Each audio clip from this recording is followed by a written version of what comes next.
J'étais en Inde. J'étais en Amérique latine, au Pérou, Venezuela, Argentine, Brésil, Porto Rico, République dominicaine, en tout cas. Dieu m'a fait grâce de visiter les pays, l'Europe ici même, l'Amérique, je compte pas, c'est devenu, on est là tout le temps, tout le temps, tout le temps. Mais j'étais dans différents milieux par la grâce de Dieu. Quand j'étais en Inde, j'étais avec le révérend Golapali. Il est le directeur de la Société biblique de Bombay. Quand il te raconte les difficultés qu'ils ont dans l'église, parce que quand on se rencontre, on demande, mais c'est comment l'église du Seigneur ici, dans cette contrée du monde? Alors les hommes de Dieu commencent à parler. Il y a telle réalité, il y a telle réalité, il y a telle réalité, il y a tel problème, il y a tel problème, il y a tel problème. Mais au milieu des pasteurs, comment vous vous organisez? Non. Au niveau des pasteurs, il y a ça, ça, ça, ça, ça, ça. Et partout, mes amis, je vous dis, que ce soit en Amérique latine, que ce soit ici en Europe, que ce soit en Amérique, j'ai eu la faveur, le privilège de prêcher dans les églises américaines, où il n'y a que des blancs. J'ai côtoyé des hommes, des femmes de Dieu. Dieu m'a accordé cette grâce-là. Ce que je vous dis, c'est la vérité. Dans chaque milieu, les problèmes sont les mêmes. Ce n'est pas nous les Africains seulement. Les mêmes problèmes que nous avons entre nous là. Les Blancs ont les mêmes problèmes. Les Américains ont les mêmes problèmes. Les Indiens ont les mêmes problèmes. Les Sud-Américains ont les mêmes problèmes. Donc, ne fuis pas de travailler pour Dieu pour une raison qui ne tient pas debout. Mais engage-toi en sachant que tu te prépares pour le temps que tu passeras au ciel. Après le moment des noces de l'agneau, il y aura le moment des récompenses des saints. Il ne faut pas que tu rougisses au temps des récompenses des saints. Comme je disais hier, on va appeler Gilbert. Gilbert! Dit, présent Seigneur. Il se présente. Et tous les saints sont en train de regarder.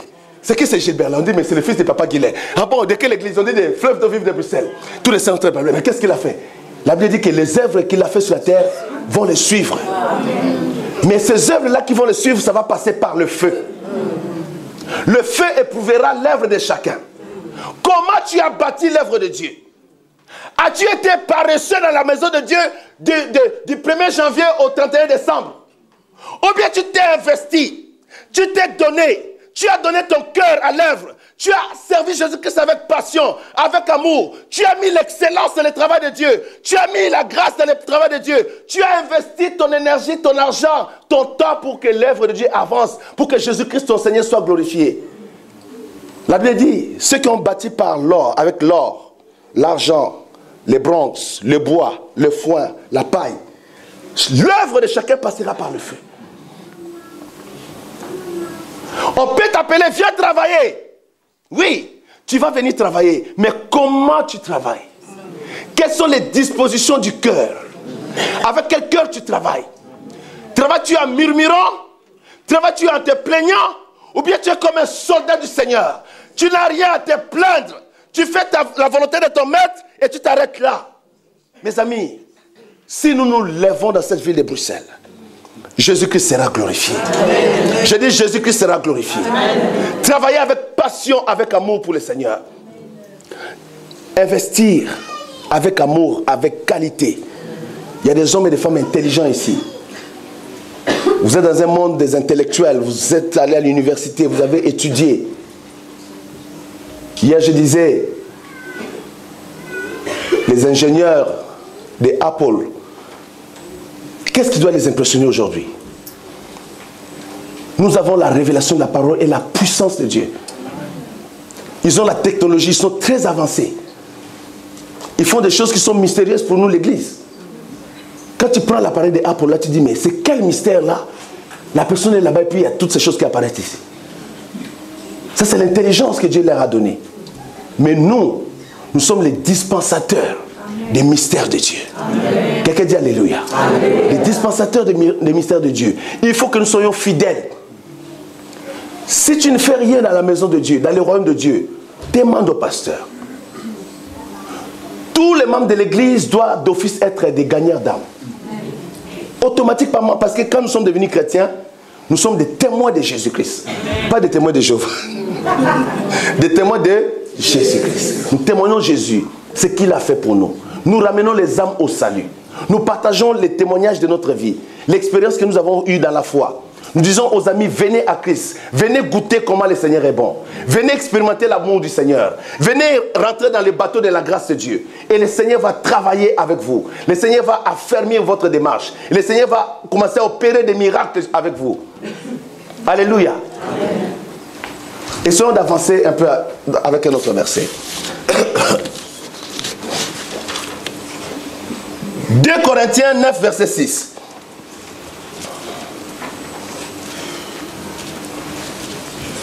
Il n'y a pas de chômeurs dans le royaume de Dieu. Jésus n'aime pas des chômeurs, des gens qui sont là, qui ne font rien. Il va venir te chercher là où tu es. Comme il a cherché les gens ici dans Matthieu 20.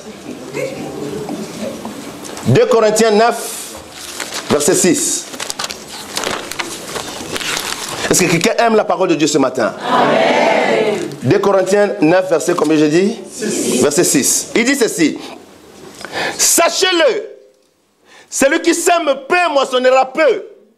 Et celui qui sème abondamment moissonnera abondamment. Suivez-moi ici, mes amis.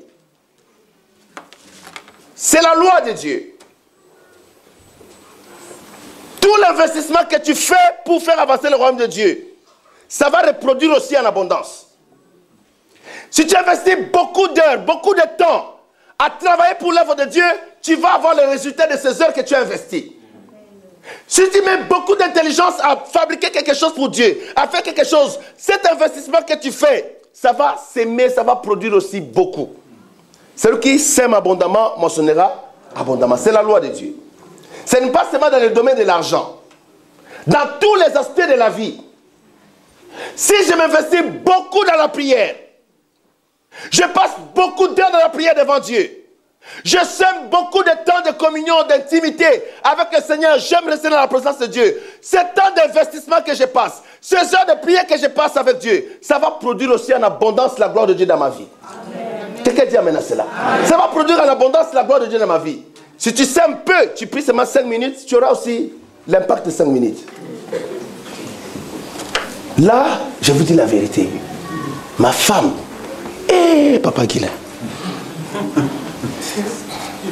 L'autre jour, je l'ai regardé, je me suis dit à moi-même, mon général, tu dois refaire les choses autrement. Elle a commencé à prier à midi. Moi, je croyais que vers 15h, 17h, elle va arrêter. Et elle a passé 18h. J'ai dit, bon, vers 19h, certainement, elle va se calmer. Elle est arrivée à minuit. J'ai dit, peut-être, bon, il est minuit, elle doit dormir quand même. Peut-être elle va commencer à arrêter. 3h du matin. Je commence à gratter ma tête. J'ai dit, là, Seigneur, je ne comprends plus. 6h du matin, papa, elle a fait de douceur à douceur.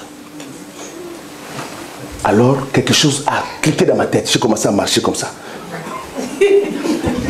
Je réfléchissais comment je dois me réorganiser. Je disais, Saint-Esprit de Dieu.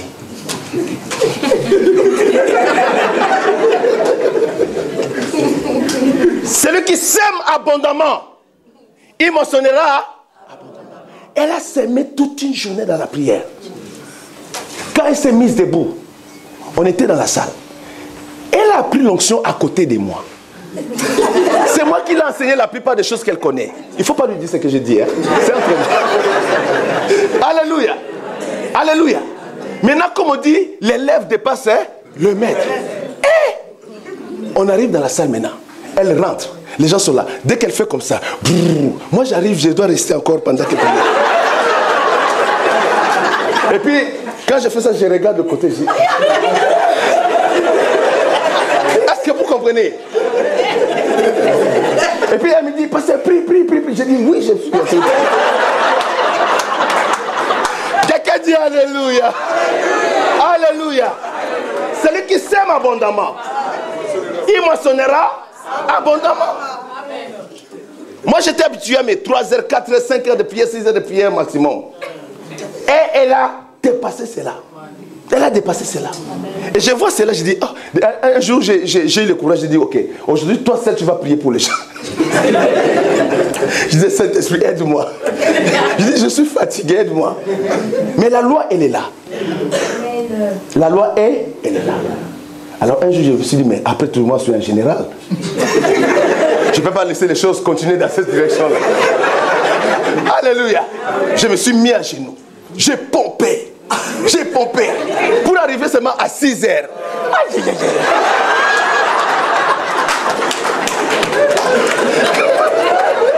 Alléluia. Alléluia. Mais quand je me suis levé, je sentais la chaleur. Je dis, bon, là c'est bon, là on peut aller. Dis, mamie, let's go. Amen. Mais c'est la loi de Dieu.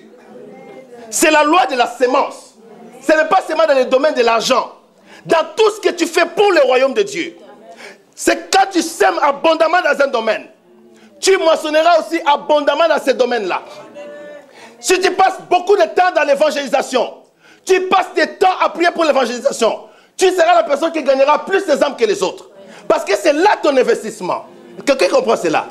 Tout ce que tu fais, quand tu sèmes abondamment dans la prière, dans l'évangélisation, dans le travail de Dieu, dans tout ce que tu fais dans l'administration, tu vas voir que le résultat va être abondant aussi. Dans la gloire du Seigneur. Ceci est aussi vrai dans la sémence financière, dans la façon de donner à Dieu. Laissez-moi vous dire, Église, nous sommes arrivés à un temps, l'Église doit exploser dans la gloire de Dieu. Les enfants de Dieu, nous devons apprendre maintenant, pas à donner aux aventuriers. J'ai vu de mes yeux, papa, un grand homme, je ne vais pas citer les noms ici pour protéger parce que c'est le royaume de Dieu. Un grand homme de Dieu, très connu, il vient à Toronto pour faire le ministère. Il amène les paniers de son église, des États-Unis jusqu'à là-bas. Et c'est écrit le nom de son église. Et puis il amène les ashes, how do you say that in French? Les protocoles de son église. Les protocoles de son église, ils viennent avec lui à Toronto pour ramasser les offrandes. Et toute cette offrande-là, ça part direct aux États-Unis. J'ai dit, il faut que ça passe quand même par la douane. C'est parti. Et les Canadiens étaient choqués, ils ne sont pas habitués à ça. Ils commencent à dire, what is this? L'anglais commence à chauffer, il a dit, pas de ces modèles-là. Ce temps-là, c'est fini. Mais c'est le temps d'investir dans les royaumes où Dieu nous a établis. Alléluia. Dans le royaume de notre papa. De faire des offrandes sacrificielles. De donner des offrandes qui font déclencher la gloire de Dieu. Vous savez, Salomon, de tous ceux qui sont rois d'Israël, Salomon est celui qui a offert le plus d'offrandes à l'Éternel. Même son père David n'a pas offert autant que Salomon.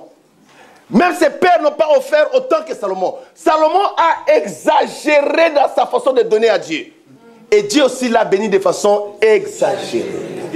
C'est la loi de la sémence. Celui qui sème abondamment, moissonnera abondamment. Alors je disais ceci à mes enfants. Je disais, ne mourons pas pauvres bêtement. Est-ce que quelqu'un comprend cela? Ne mourons pas pauvres bêtement. Sanctifions-nous. Préparons-nous pour entrer dans la gloire du Seigneur.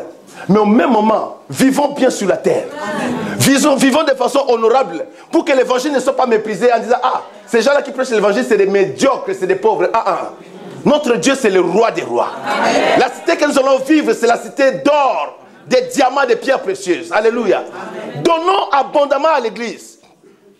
Soutenons l'œuvre de Dieu avec nos finances. Soyons généreux quand ça vient à l'œuvre de Dieu. Surtout quand vous attendez que Dieu parle qu'il y a un nouveau temple de l'autre côté pour ce ministère.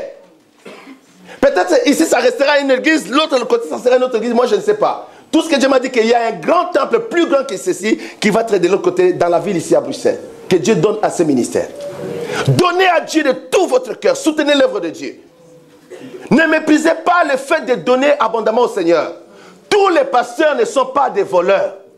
Tous les pasteurs ne sont pas des bricoleurs. Alléluia. Dieu a des serviteurs établis qui sont loin de la gloire de Dieu. Alléluia. Honorez cela. Honorez Dieu votre Père. Investissez de tout votre cœur dans le royaume du Seigneur et le Seigneur vous bénira dans sa présence. Amen. Écoutez, nous parlons de ces choses pour la récompense qui va venir. Allez avec moi dans Daniel chapitre 12. Daniel. Papa, j'ai le temps de finir. On n'a plus le temps maintenant. On est ailleurs. Merci. Alléluia. Daniel chapitre 12. Daniel 12 verset 3.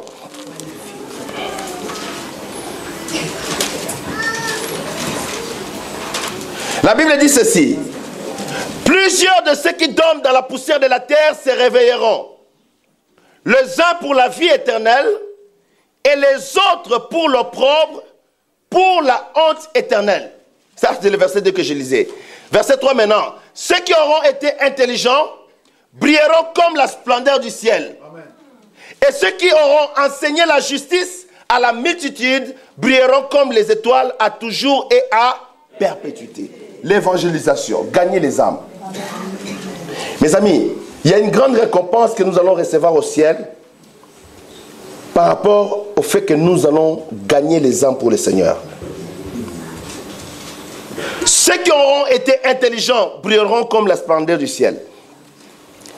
Et ceux qui auront enseigné la justice, pas n'importe quoi, qui enseignent la voie droite de Dieu, l'évangile de Jésus-Christ, le message de la repentance du retour de Jésus, le message de la sanctification, le message du sang, le message de la croix de Christ, le message du Saint-Esprit, le message qui fait le fondement de l'Église et qui prépare l'Église dans l'enlèvement. Ceux qui auront enseigné la justice au peuple, la Bible déclare,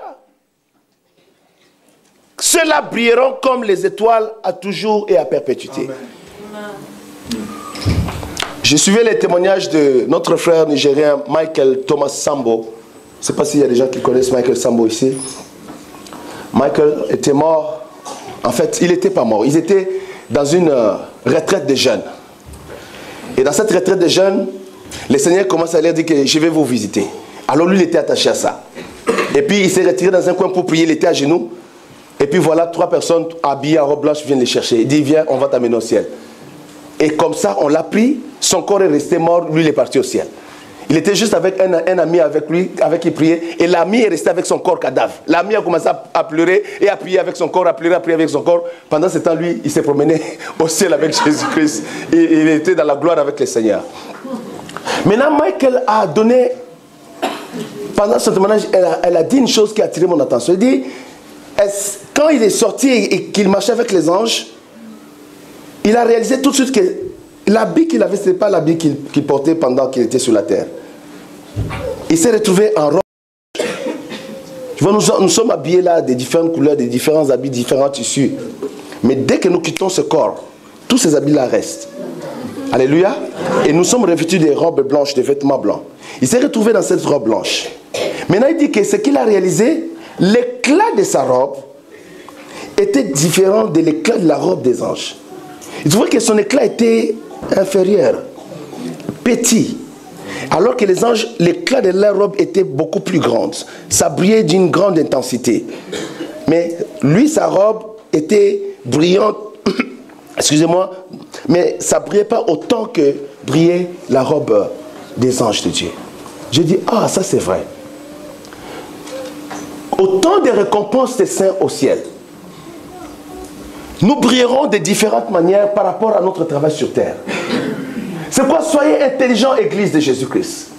Et je crois dans mon cœur que Dieu est en train d'amener une nouvelle intelligence, une nouvelle sagesse dans le corps de Christ au travers des serviteurs qui sont en train d'enseigner ce genre de message que je suis en train de faire. Alléluia. Amen. Alléluia. Amen. Jésus dit ceci dans les béatitudes. Heureux les débonneurs, car ils hériteront la terre. Tu peux être débonneur, ce n'est pas mauvais, hein? Mais tu vas hériter la terre. Mais il dit, heureux ceux qui ont le cœur pur, car ils verront Dieu. Tu dois savoir, avoir la sagesse, que quand tu es débonneur, tu ne dois pas t'arrêter à ça. Tu dois chercher la pureté du cœur pour voir Dieu. Il y a des choses qu'on fait dans le corps de Christ qui vont nous donner des éclats différents dans la présence de Dieu. Et Daniel parle de cet éclat. Il dit ceux qui auront été intelligents. Qui sont ceux qui sont intelligents ici? La crainte de Dieu, c'est le commencement de la sagesse. Craindre Dieu, c'est avoir l'intelligence. Les gens qui marchent dans la crainte de Dieu, ils brilleront comme la splendeur du ciel. Ce n'est pas déjà mauvais. Ils vont briller comme la splendeur du ciel. Ça, c'est un autre degré d'éclat. Parce qu'ils ont marché dans la crainte de Dieu. Ils ont marché dans la pureté. Ils ont travaillé pour Dieu. Ils vont briller comme la splendeur du ciel. Les intelligents. Qui ont la sagesse, l'intelligence de Dieu, dans la crainte de Dieu, dans leur marche avec le Seigneur. Maintenant, Daniel continue, dit, ceux qui auront enseigné la justice à la multitude. Pas un, deux, trois individus. Ceux qui se sont investis à gagner les âmes, à leur enseigner les saluts, à leur enseigner la voie de Dieu, à leur enseigner la voie de la crainte de Dieu. Ceux qui auront fait ce travail-là, eux, ils brilleront comme les étoiles. Quand une étoile est en train de briller dans le ciel, tu sens que la splendeur de l'étoile est plus brillante que la splendeur du ciel. Alléluia. Il y a degré de récompense, degré d'éclat. Au ciel, ça sera pareil. Suivez-moi. Si nous prenons l'exemple d'un homme de Dieu, un pasteur, laissez-moi prendre l'exemple de mon frère que j'aime beaucoup, le pasteur Jacques Vernon qui est auprès du Seigneur. Il a servi le Seigneur, il a marché dans la crainte de Dieu jusqu'à la fin de ses jours. Les anges de Dieu sont venus le prendre, paf, il est parti au ciel. Pour moi, il n'est pas mort, il est parti au ciel. Comme Étienne, il dit, Étienne s'endormit.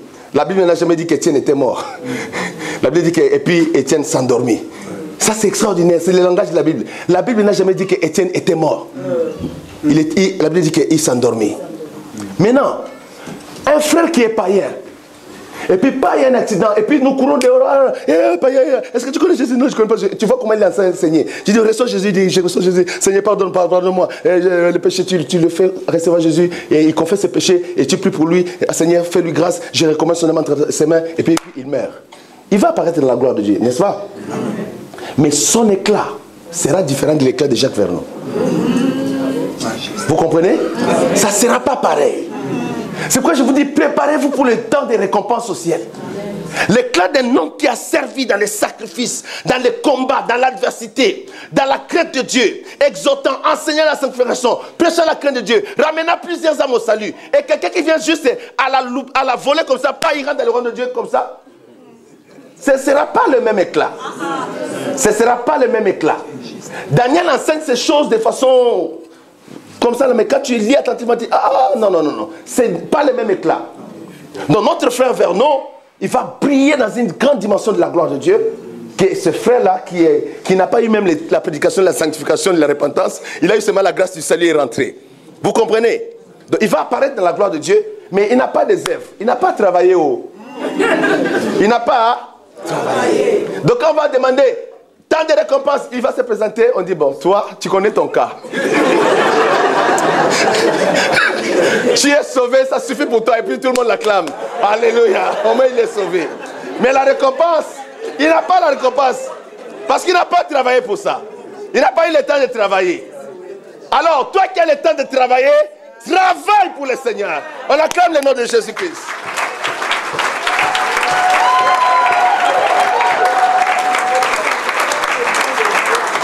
Rapidement, nous sommes en train d'aller finir. Galates chapitre 6. Galates chapitre 6, verset 10. Galates chapitre 6,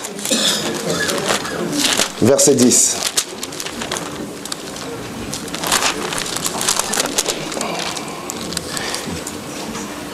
La Bible enseigne ceci.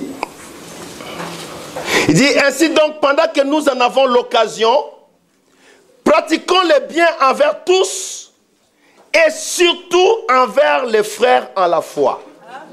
Quelqu'un dit amen à cela. Amen. Il dit, pendant que nous avons l'occasion, pratiquons le bien envers tous et surtout envers les frères en la foi. C'est important que l'Église puisse comprendre cette dimension. Parce qu'au temps de récompense, on nous jugera par rapport au bien ou au mal qu'on a fait étant dans ce corps. L'Église doit revenir aux bonnes œuvres. L'Église doit revenir aux œuvres de charité. C'est fini le temps où on faisait n'importe quoi, on s'occupait de nos affaires à nous. Il faut savoir s'occuper des pauvres, s'occuper des orphelins, s'occuper des veuves, s'occuper des clochards qui sont dehors, surtout quand c'est l'hiver. L'Église peut mener une action pour nourrir tous les clochards qui sont dans cette rue ici jusqu'au fond là-bas, s'il y en a. Faire du bien à tous.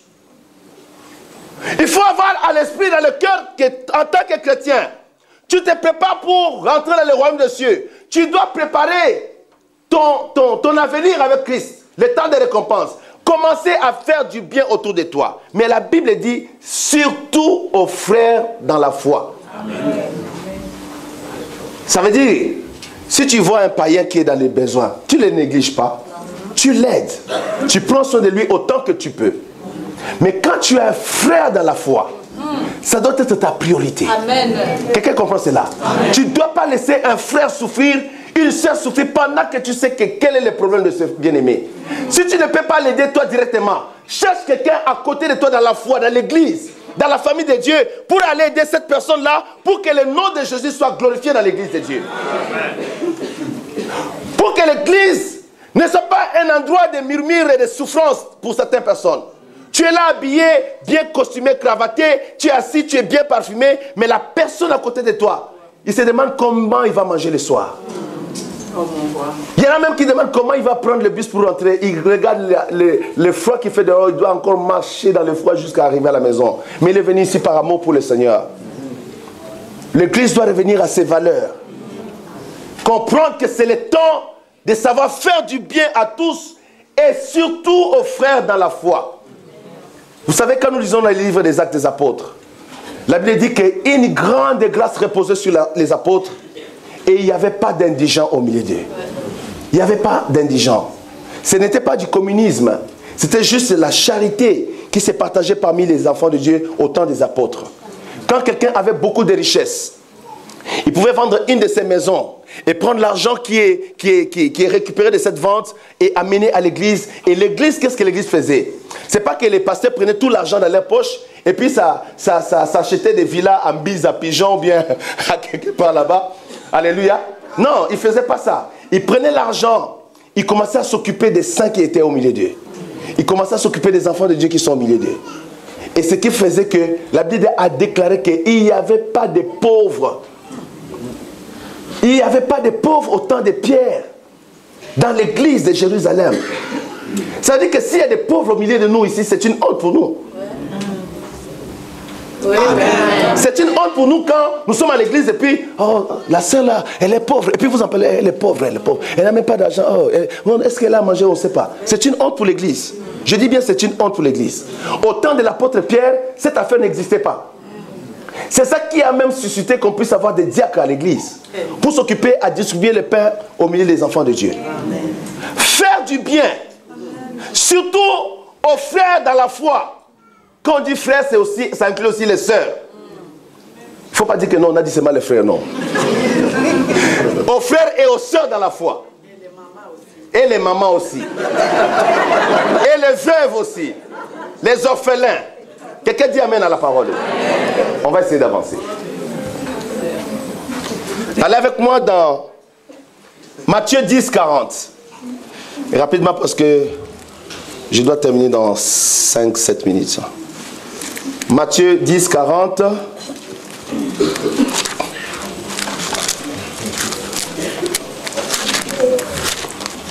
Est-ce que quelqu'un est béni ce matin? Amen. On est déjà l'après-midi. Matthieu 10, 40 dit ceci. Celui qui vous reçoit me reçoit.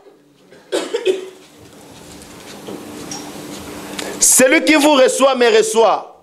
Et celui qui me reçoit reçoit celui qui m'a envoyé.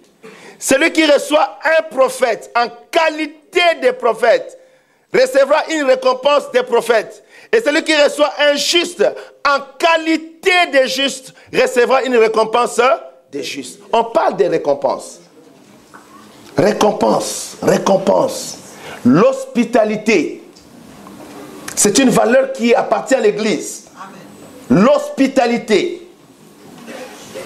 L'Église doit pratiquer cette hospitalité ici, dans la sagesse, dans l'amour et dans la crainte de Dieu. En ayant la vie des sages de l'Église, des anciens de l'Église, du pasteur de l'Église. Il dit, celui qui vous reçoit, il me reçoit. Et celui qui me reçoit, reçoit celui qui m'a envoyé. Quand tu reçois un frère, une soeur, un homme de Dieu parce qu'il est un homme de Dieu, tu es en train de recevoir le Seigneur lui-même. Cette éducation doit être dans l'église de Jésus-Christ. Que c'est le Seigneur que nous recevons. Moi, je suis un serviteur de Dieu. Je n'aime pas, je n'aime pas dans mes habitudes d'aller dans les maisons des chrétiens. J'y vais quand il y a un besoin pour prier, pour aider, pour secourir. Ça, j'y vais sans problème. Mais je n'aime pas aller traîner juste pour traîner, non. Parce que je suis très occupé déjà, j'ai beaucoup de choses que je fais. Je n'ai pas beaucoup de ce temps-là. Mais j'ai le temps, je donne le temps aux brebis du Seigneur. Et moi, j'ai une culture, je ne suis pas un pasteur patron. Ça n'existe pas chez moi. Moi, je suis un pasteur serviteur. Amen. Alléluia. Donc, je m'occupe des brebis du Seigneur. Je sens l'odeur des brebis. Amen. Comme un bon berger. Alléluia. Donc, je suis là. Mais, quand tu reçois un homme de Dieu, une fois, je suis allé dans la maison d'une famille de l'église. C'était la première fois que j'arrive. Je suis rentré. On me dit, pasteur, tu peux t'asseoir, je prends place. Et puis, on dit, on va prier. Je ferme mes yeux pendant que je suis en train de prier. Moi, je suis un prophète de Dieu, mes yeux sont ouverts. Je vois devant, là où il y a la télévision, je vois un esprit debout comme ça. Un esprit géant qui était debout dans la maison, mais qui était à côté de la télévision. Je regarde comme ça, je vois ces démons-là debout dans la maison. Et je commence à prier, ces démons commencent à partir comme ça. Et passent devant les frères, et ouvrent la porte et sortent dehors. J'ai fini la prière. Et puis, il sert à manger à table. Pendant qu'on est à table en train de manger, je ferme les yeux en train de manger, je vois un autre démon sous la forme d'un chat en dessous de la table. Je dis, mais où est-ce que je suis, Seigneur? Alors je parle au frère, je dis, mais quand je suis rentré dans ta maison, vous avez un problème sérieux dans cette maison. Je dis, juste quand on priait à l'accueil, il y a un démon qui s'est tenu à côté de votre télévision, il est passé juste devant toi. Je dis, pasteur, j'ai senti. Pendant que tu priais là, j'ai senti quelque chose passer devant mon pasteur. Il dit, pasteur, c'était quoi? J'ai dit, un grand démon. Alléluia. Alléluia. J'ai dit, c'est un grand démon qui vient de sortir. Je dis, Dieu béni parce que je suis venu dans ta maison. Et j'ai compris qu'il y avait besoin de la prière. J'ai prié, puis je leur ai recommandé de déménager de cet appartement. Ils ont déménagé de cet appartement. Quand tu reçois un homme de Dieu, un frère, tu ne sais pas qui tu reçois. Tu ne sais pas quelle grâce tu reçois. Des fois, tu vois un homme là, il est simple, il rigole avec toi. Tu ne sais pas quel bagage spirituel il transporte. Quelle grâce marche avec lui. C'est pourquoi la Bible dit que plusieurs ont hébergé les anges dans leur maison sans les savoir. L'église doit retourner à la charité, à l'amour. Il y a des fois dans les familles, maman a un cœur d'hospitalité. Il dit, papa, à l'église on reçoit des invités. Est-ce qu'on peut prendre le nom, une chambre de donner? Non, pas ici chez moi. Ton nom là peut te coûter cher un jour. D'avoir refusé qu'un homme de Dieu vienne dans ta maison, qu'une femme de Dieu vienne dans ta maison. Tu ne sais pas quelle bénédiction tu rates. Le temps de récompense sera un temps magnifique. Il dit, celui qui reçoit un prophète en qualité. Le mot la qualité. C'est-à-dire qu'il y a une appréciation, il y a une mise en valeur de celui qu'on reçoit.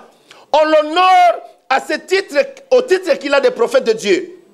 Parce qu'on dit en qualité de prophète, il y a une appréciation, il y a une mise en valeur dans cette façon de faire, de recevoir cette personne-là.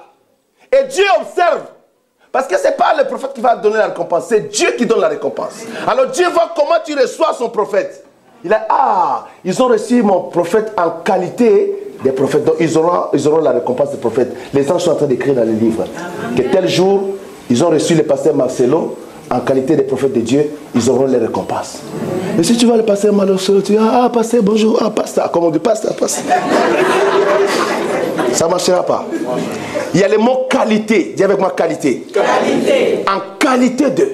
Amen. En qualité de. C'est-à-dire qu'il y a une appréciation, il y a une révérence que tu dois donner quand tu reçois les hommes de Dieu, quand tu reçois des serviteurs de Dieu, tu reçois des enfants de Dieu dans ta maison. Même quand tu reçois des frères qui viennent d'une autre ville, qui sont des chrétiens comme toi, qui sont des enfants de Dieu, tu dois les honorer parce que c'est les enfants du roi des rois. Cette appréciation, cette qualité que tu leur donnes, cet amour que tu leur témoignes, va créer la récompense dans les livres de Dieu pour toi. Et au jour où nous serons auprès du Seigneur, tu seras béni. Quelqu'un dit amen à cela. Amen. Alors on va terminer. On va terminer ça, on va terminer. Oh, il y a beaucoup de choses, je dois sauter ces choses.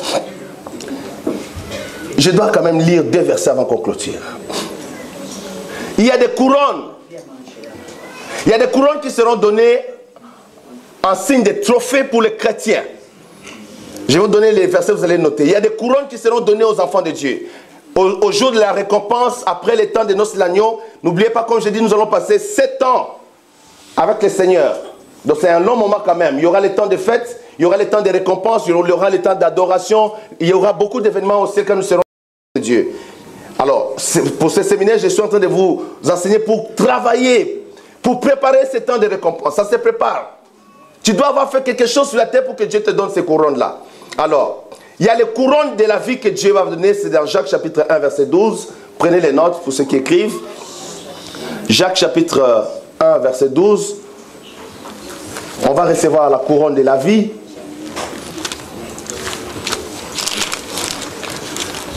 Comme récompense. Il y a la couronne incorruptible dans 1 Corinthiens 9, verset 25. Mon temps est fini, je ne vais pas prendre beaucoup de temps. La couronne incorruptible, 1 Corinthiens 9, verset 25. Et puis 1 Thessaloniciens 2, verset 19. Il y a ce que Paul appelle la couronne de la justice. Ça, on va lire ensemble avec vous. La couronne de la justice dans 2 Timothée. Lisons ensemble dans 2 Timothée, chapitre 4, verset 8. 2 Timothée, chapitre 4, verset 8. 2 Timothée 4, verset 8. Il dit ceci.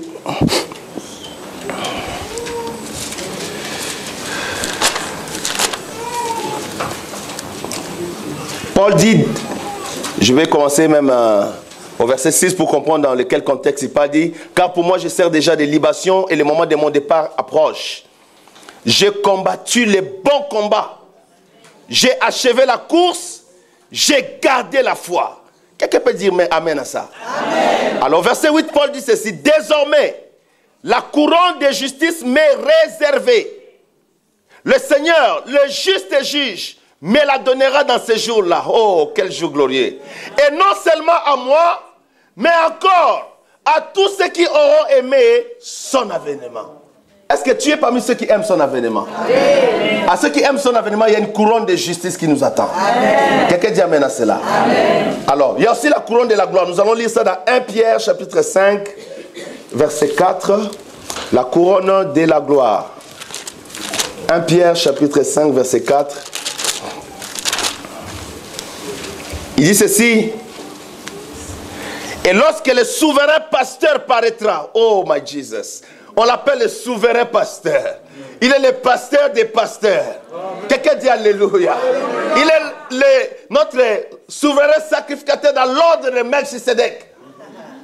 Ça c'est un ordre royal. L'ordre de Melchisedec, il est en même temps souverain, un grand prêtre, il est en même temps roi. Et son sacerdoce n'est pas transmissible.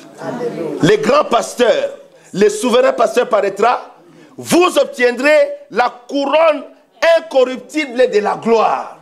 Alléluia. Il y a des couronnes qui seront données au ciel.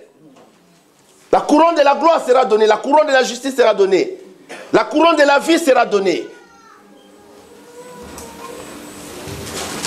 Ces couronnes-là représentent un glorieux honneur que Christ va nous faire en tant que des enfants qui ont marché pour lui, qui ont travaillé pour son royaume, qui ont investi de leur temps, de leur amour, de leur énergie, de leur argent. Ils ont donné tout ce qu'ils avaient sur la terre pour que le royaume de Jésus-Christ puisse aller de l'avant. Et quand nous serons dans sa présence, au jour de la récompense, il va donner des couronnes. Il va appeler Gilbert. Il dit, Gilbert, le pasteur Jacques t'a fait souffrir ce jour-là à la prédication. Maintenant, à cause de cela, reçois ta couronne. Quelqu'un dit alléluia. Amen. Alléluia. On va recevoir des couronnes glorieuses devant Dieu. C'est un signe d'honneur, un signe de récompense que le Seigneur va distribuer ces couronnes à ses saints. Mais la chose la plus magnifique, la chose la plus belle, la chose la plus glorieuse, c'est dans Apocalypse 3, verset 21, et nous allons clôturer sur ces versets. Apocalypse 3, ça c'est notre dernier verset, verset 21.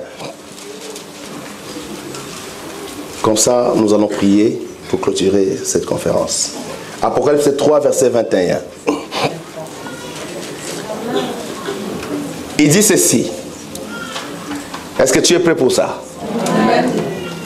Il dit, celui qui vaincra, je le ferai asseoir avec moi sur mon trône, comme moi j'ai vaincu et me suis assis avec mon Père sur son trône. Que celui qui a des oreilles entende ce que l'Esprit dit aux églises. Alléluia. Amen. Alléluia. C'est lui qui vaincra. Donc nous sommes dans un combat. Tout ce que je viens de dire, ce n'est pas facile de le réaliser. il te faut avoir la violence de la foi. Il te faut la détermination de la foi. Il te faut la ténacité. Il te faut la persévérance. Il te faut l'endurance. Il te faut la démonstration de la puissance de Dieu. Il te faut l'amour pour Jésus-Christ jusqu'à mourir pour le Seigneur. Mais quand tu auras vaincu, le Seigneur dit que c'est lui qui vaincra. Je le ferai asseoir avec moi sur mon trône. Oh! Et il dit, comme moi j'ai vaincu et me suis assis sur le trône de mon Père. Ça veut dire quelque chose, mon frère et ma soeur. Oh, je suis excité pour cela. Ça veut dire quoi? Le trône de Jésus. Jésus est assis sur le trône du Père. Il va prendre l'épouse, qui est la reine des reines. Il va la faire asseoir avec lui sur son trône. C'est une position d'honneur excessif. Je dis, c'est une position d'honneur exagérée. Toi et moi, nous ne méritons pas cela. Mais si nous pouvons vaincre ce monde, si nous pouvons nous vaincre les mondes d'aujourd'hui pour gagner les couronnes de la vie, la chose la plus merveilleuse, c'est que toi qui es là, qui es en train d'écouter, un jour, très bientôt, tu vas t'asseoir sur le trône de Christ. Là où Christ est assis sur le trône de son Père. Quelle gloire, quel honneur, quelle bonté, quel amour pour les saints. Je vais continuer en vous disant ceci. Jésus-Christ vous aime. Il a réservé une place merveilleuse pour vous. Pas seulement une place quelconque. Il veut que vous puissiez régner avec lui. Régner sur son trône avec lui.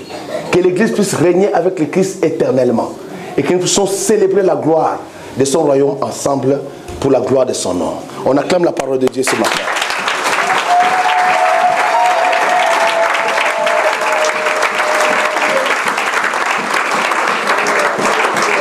On va s'élever devant le Seigneur. Raise me up so I can stand on mountains. You raise me up